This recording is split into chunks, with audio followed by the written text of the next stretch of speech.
everybody, welcome to my YouTube channel. It's your girl Chocolate Beauty. The reason why I'm coming to you with this video is because I was just on Instagram and I was talking about this future episode that I'm going to be on, or actually a panel that I'm going to be on this Thursday on Scotty TV, talking about colorism within the Black community and everything that's going on with Basketball Wives, because this Basketball Wives is the one that triggered this conversation. And I found myself going into like a deeper conversation if I should share it on my YouTube platform, because this has the opportunity to grab on or get the attention of a larger audience. So that's the reason why I'm coming to you guys now. So I was talking about Scotty by Nature's live panel that he's going to be doing this Thursday at 9 p.m. Eastern Standard Time. Make sure you guys tune in. It's going to be a very interesting for a very taboo conversation within the Black community. We are so used to talking about the racism and the different things that we go through outside of our race, and we're just trying to always make sure that we protect our people from bigoted, derogatory words against us. So it's very important for us to have this conversation. We also have a disease within our community when it comes to this idea of what colorism is and what's acceptable for within the Black community. And there's certain things that just can't be tolerated anymore. If we're going to expose people for having their racial biases, their bigotry, racial slurs, and how the way that they treat people that are Black or darker or, of color. So if we're going to talk about that, we're going to have to talk about the things that we don't like talking about within inside the Black community. And one of the things that we don't like talking about in the Black community is colorism within our own community. It's something that is very taboo. A lot of people don't really understand what colorism is. A lot of people are ignorant to what colorism is.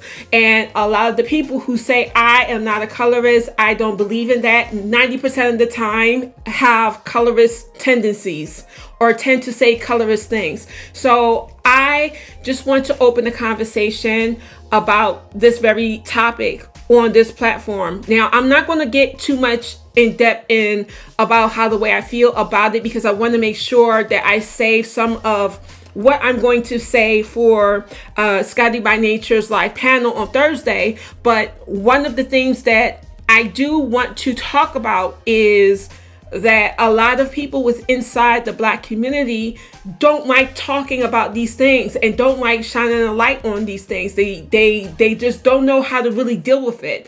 And they don't understand that this concept of belittling a dark-skinned person or talking downward to a person with African features, I think that regardless if you are a beautiful dark-skinned girl or if you are considered to be not that attractive as a dark-skinned person, you face some type of colorism and also featureism. That's also something that even pretty girls go through. Pretty dark-skinned girls go through. That comment that you're very pretty for a dark-skinned girl. I had somebody tell me that I was lucky, that I had good-looking parents, which is just outrageous.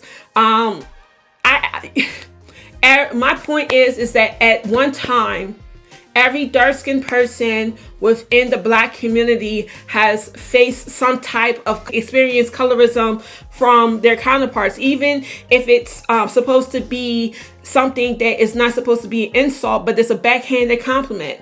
That very thing I said earlier, you're pretty for a dark-skinned girl, that's a backhanded compliment. Why does beauty have to do with me being dark-skinned? Me being beautiful has nothing to do with my skin tone. It just has to deal with the fact that I'm just a pretty girl.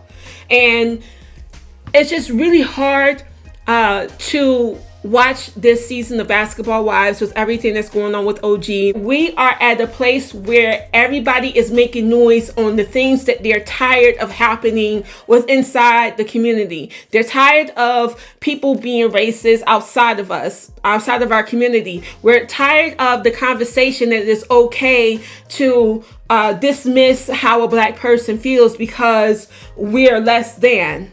And I mean, we're just at a point where everything is just hitting a certain note and we're just not letting things slide anymore. That's the issue within the black community. We allow a lot of things to slide because this person is black. That doesn't make any sense. Everybody has to be accountable across the board. But one thing that you're not going to do, especially within the black community, is try to use the same very narrative other races use against us to shut us up, because that's what you're doing whenever you don't want somebody of color to talk about this very topic or this very conversation. You're using the same undertone as the person that you are fighting with, that you're trying to get them to change their mind, to make sure that they hear your voice, to make sure that your community is seen, to make sure that your voices matter. You turn around and you do the same thing to your own community, and it has to stop. So I'm hoping that this leads into a greater conversation where our community can go towards healing. That's what the whole purpose of this panel is for me, is to lead to a conversation of healing and understanding. We need to get to a place where we can't dismiss people's feelings. It's not a comfortable conversation. Anyway, people in our community has a problem with talking about the colorist issue, especially now because people like to say, oh, you know, we're supposed to be standing together. We're supposed to be fighting this war against other people outside of our community. Why are we trying to pick a bone and start a fight within our own community? You cannot say that you want somebody to change their behaviors, but within your community, you're still practicing the behaviors that you're fighting so desperately to change. So it has to make sense. It has to make some type of logic, of reasoning. If you want somebody to change their perspective on you or change the conversation when it comes to our community, then you need to make sure that you practice what you want them to practice. I would call it a sickness in the black community. Do what I say, not as what I do. That is a sickness. You cannot tell a person, I want you to change, but I'm going to still practice these abusive behaviors that I'm trying to tell you to stop. You understand how unreasonable that is? To tell one group of people that they need to stop doing these certain behaviors, but it is a problem within your own community, but you don't want us to talk about it? Does that sound familiar? Doesn't that sound like something that we always go through, that we're currently going through, that people try to dismiss us and try to belittle our feelings? Doesn't that sound familiar? It's out of control. So yeah, like, we need to talk about it. But I want to come from a place of healing. A lot of people really do not understand what colorism is. People are vetted to be colorists in our community and don't even realize that they're practicing colorist behaviors. And I'm speaking from the perspective of a person who was targeted because of how dark I was all through high school, and I'm talking from the perspective of a black immigrant that moved to the United States and didn't actually experience racism and colorism until I moved to the United States from somebody who looked like me, who's supposed to be my brother and supposed to be my sister. It's crazy. As problematic as Jamaica is with the skin bleaching and trying to get their skin lighter, I have never experienced racism and colorism until I moved to the United States and lived amongst other Black Americans. I never experienced it. I didn't know what it was. When I moved here from Jamaica, I was about 3 or 4 shades darker. So I was darker than this. The changing of weathers lightened up my skin. believe it or not. Did it change the evenness of my skin? No, it did not. I mean, like, I just got lighter. I just got a few shades lighter, but I was still dark. And so when I came up here, it was a lot of issues with me being so dark. Regardless if you are pretty or not, when I was a kid, because I was dark, I was ugly. Even up to the adults in the room would be having conversations about how dark my skin was. Oh, you're from Africa. You came fresh off the boat. Look at your skin. And I didn't recognize it from before. I started to realize that a lot of these people who were making fun of my skin tone, who was talking about my skin tone, had insecurities. Their skin is patchy. Their skin is uneven. When I was growing up, being dark was not pretty. Being dark skinned was a problem. I hated my skin tone for a very long time. I didn't, I wish, I prayed for two things as a child: that I would be shorter and also that I would be lighter. It wasn't until a year after I got out of high school, I realized that really on the side of being considered a pretty girl. Because I'll never forget it. The first time somebody called me the beauty, that's what they called me. And it stuck with me. And that's why I took on this name. I was 19 years old. I'll never forget it.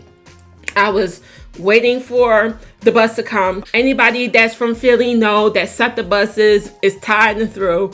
Child, you be waiting on for the bus for like 3 or 4 hours on the weekend. And it's never on time. So I was just waiting for SEPTA. I was trying to find the fastest way to get downtown. And there was this guy that was just staring at me. And I was just like, first of all, I'm uncomfortable because and I'm already guarded. Because number one, when somebody stares at me, from the time I was young until the time I was 6 until then, whenever somebody was staring at me, they were just usually looking at me because I was so dark. My melanin is very deep. So, I got uncomfortable. He was like, oh my God, your skin is so beautiful. It's like, where are you from? And I was just like, here we go. Like, I'm from Jamaica. What you thought was from Africa? He was just like, no, I just love women with nice, even toned skin. You are beautiful. You are a beauty. You are a chocolate beauty. You are fine. I was like, chocolate beauty. But and it's so crazy because that was my reaction. Chocolate beauty? Like, what are you talking about? I'm just stuck in this mindset. I'm not pretty or I'm not good enough because of my complexion. And it was like the opposite. He was just like, no, you are chocolate beauty. It's like, you a very pretty girl. And I was just like, oh, okay. And that was the first time that somebody outside of my family to really tell me how beautiful I was. Like, the guys that I dated back in the day never really talked about my beauty. They just dated me and that was it. We never talked about looks. And I would, not want to talk about my look because it made me uncomfortable. And me not realizing that they were attracted to the fact that I was dark. They wanted to date me because I was dark. I had this one guy say that, he wanted to have like chocolate babies. So he was just like so intrigued by my skin tone. But it was sad that it took me until I was 19 years old for me to realize that my skin tone is the very thing that makes me stand out. It is the most beautiful thing about me besides my smile. Outside of my smile, my skin tone sets me apart. So it was just like kind of groundbreaking for me because I experienced so many negative things about the way I looked, about the way that my skin was, me being dark. It just was always negative. It was never ever something positive. And I think that also it wasn't until I became an adult that I really started to really invest in how the way I looked and how the way that I appeared, because all through high school I ran track. I was a tomboy. So, I wasn't really into all of that girly stuff. I was very much a tomboy. I remember the first time that I wore a weave. I swear to God, I saw some of the people on my track team and they just bust out laughing. And I took that weave out the next day. Because it just bothered me that, okay, like everybody else is wearing weaves, everybody else is looking different, but because I have it on, it's like, what are you trying to do? You trying to be cute or something? Like, stay in your lane. You're not cute.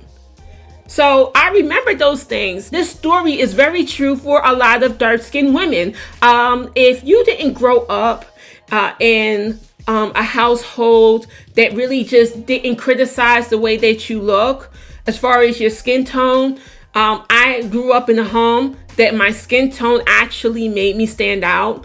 I can actually say it with 100% that my mom did not make me feel any type of way because of my skin tone. Never. She's never ever, my mom don't curse either. So there's never been a conversation talking about me being ugly. My mom is always arguing with me. Listen, daughter, you don't realize what you have. I want you to look your best at all times. And I mean, like, I don't always look my best at all times, but she wanted me to present myself and to just accept and embrace who I was. And it took many years for me to do that. And it didn't happen until I became an adult. And it's quite sad that it wasn't until I became an adult I didn't see the beauty within myself. I didn't see anything really pretty about myself because nobody ever told me outside of my family that I was pretty. It's like, oh my God, you're so dark. Colorism is very much a real thing in our community. I didn't experience racism and colorism until I moved to the United States into a Black community. It really traumatized me as a child. I was ripped out from a culture that I was used to, a certain environment. Now I'm hearing people talk about, like, I'm walking down the street and parents is just like screaming, who's that black tar baby? Like, who's that? Yo, why you so black? Why you so dark? It's crazy. And the thing about it is like, it's a very real thing. And I don't care how anybody feels about this, and even if they change their mind about how the way that they view dark-skinned people within the Black community, you still can't take away the experience that we went through as dark-skinned people. It is not something that is talked about, because I mean, people use the excuse all the time, well, we trying to fight another fight. We're not trying to fight within our community. Well, guess what? If I'm telling you as a dark-skinned person, not only do I have to fight with other races because I'm dark, I have to come home and fight within my community as well. So I got two fronts to fight. How is that fair? So it's a conversation that we need to have. And like I said, like everything that I really want to say about this topic will be talked about on Scotty by Nature's interview, and whatever I feel like I didn't cover, I will do a part 2 to this video. So I'm going to label this a part 1. I'm looking forward to having this conversation. It is a very real situation. It's a real thing that happens in our community, and it's something that cannot be ignored anymore. If you want people to start having conversations about what's happening to the Black community from other races, or the racism that we experience, we need to talk about the colorist issue that goes on in our community. And Basketball Wives is the very example of what would happen if we continue in these behaviors, what it will lead to. Because now you have women of color. You have women of color, mostly Black women, defending a non-Black person. I don't care what anybody says. All that Afro-Latina stuff that Evelyn was saying last season came after the fact that OG called her out on her stuff. You're defending, and that's the problem with our community. You are defending somebody that's non-Black. Black people are still doing that behavior of protecting people that's outside of our race for the mistreatment of the people that's within our community. This is a sickness. This is a disease, okay? This is a disease that's so deeply embedded in our DNA that we don't even understand as Black people what we are doing to each other. We don't understand that this on Basketball Wives is something that is done within our community. The conversations are very familiar. Oh, I don't think that she meant it this way. I don't think that she meant it that way. Doesn't that sound like what the white counterparts say to us whenever we feel some type of way about something that they said? Oh, we didn't mean it like that. They would never know. Why are we always protecting people who are outside of our race but are minorities? That it's okay to still treat us a certain type of way when you're friends with them.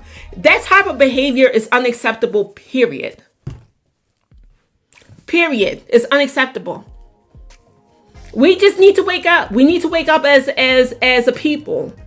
We can't sit up here and carry these type of bones and bring all these receipts about the things that people have done to us over from generation to generation, but they're very diseased and it has infiltrated the Black community. It's infiltrated our community, and we just refuse to have a conversation with it because Black people believe that other Blacks can't be racist. They believe that other Blacks can't be colorist. They don't believe that Black people will have that type of hatred in their heart towards their kind.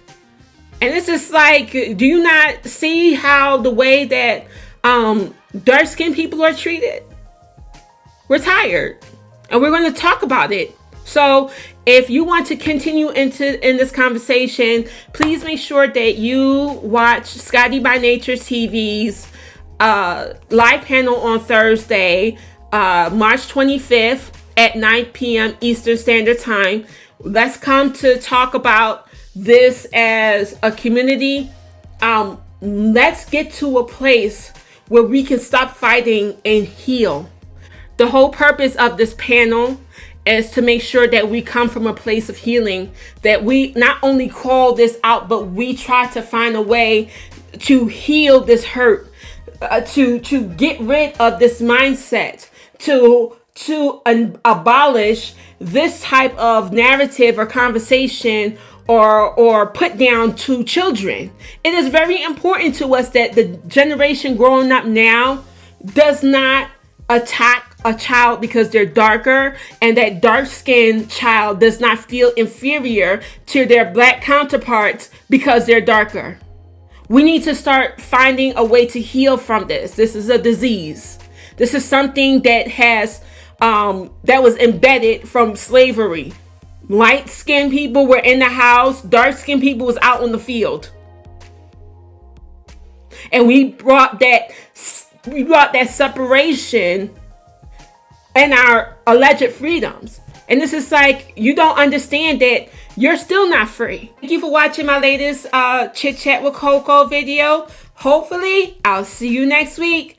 Ciao. Oh, and don't forget to watch Scotty by Nature TV on Thursday, March 25th at 9 p.m. Eastern Standard Time.